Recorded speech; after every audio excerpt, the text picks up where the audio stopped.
Hi everyone. So I am back after a long time, after a long gap.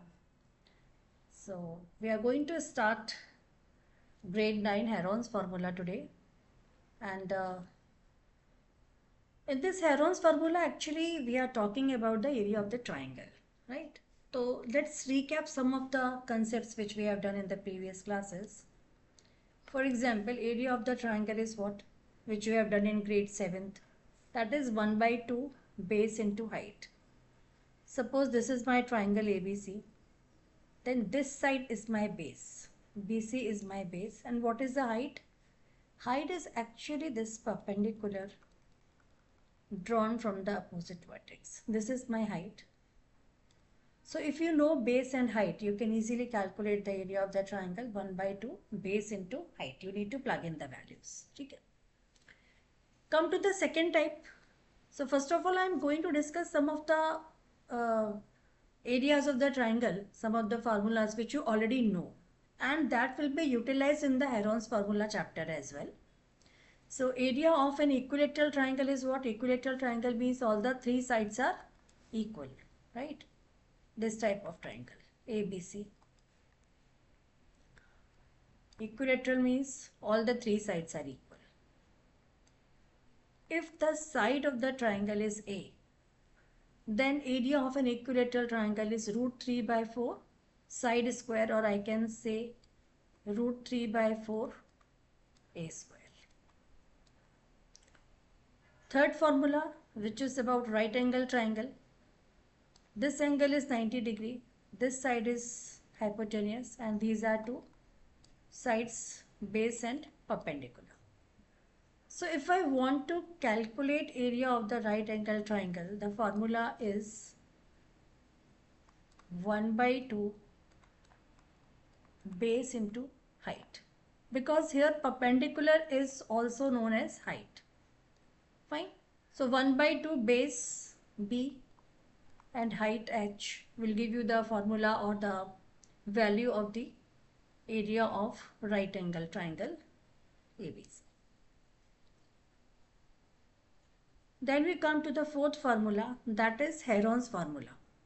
Heron's formula is used when we know the three sides of the triangle. We don't know altitude, we don't know angles and all that. Suppose I have a triangle PQR and measure of three sides are A, B and C. Then how to utilize this formula in order to find out area of the triangle? First of all, we need to find out semi-perimeter. What is perimeter here? Perimeter means sum of all the three sides. So A plus B plus C is the perimeter. And what is semi-perimeter here? A plus B plus C divided by 2. You have to divide it by 2. So that will give you the semi-perimeter. This is semi-perimeter. Now what is the formula? Heron's formula. It says that area of the triangle is equal to square root of S into S minus A into S minus B and into S minus C. Correct? Unit square, whatever unit is given to you. This is Heron's formula. Area of an isosceles triangle with base A and equal side B. If you know the base is A, isosceles triangle means what? Two sides are equal. कुछ extra formulae भी कर लेते हैं because it will be utilized later on. Isosceles triangle means two sides are equal. Like this. These two sides are equal. Correct? Base is A and suppose these two equal sides are small b. Then formula for isosceles triangle is, area of the isosceles triangle is A by 4 under the root of 4b square minus A square. ठीक है?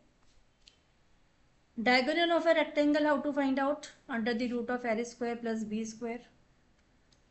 Suppose this is my rectangle ABCD.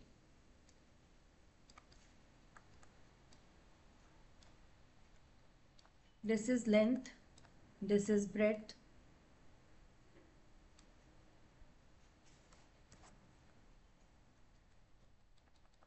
Diagonal.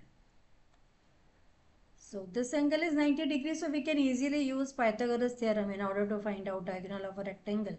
So it will be under the root of L square plus B square.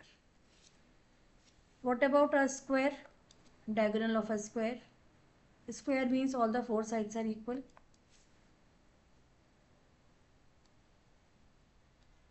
Suppose side is A. Then diagonal of the square will be under root 2 into side. Area of a regular hexagon with side A. Regular hexagon, actually it is basically 6 equilateral triangles. We know the area of the equilateral triangle is root 3 by 4 A square. Hexagon means how many sides it has? 6 sides. Regular means what? All the sides are equal.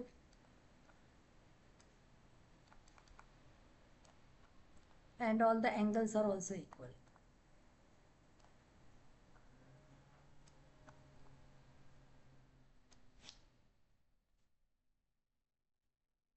So it is something like this.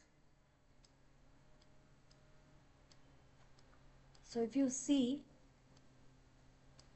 regular hexagon is having 6 equilateral triangles. Suppose side is A.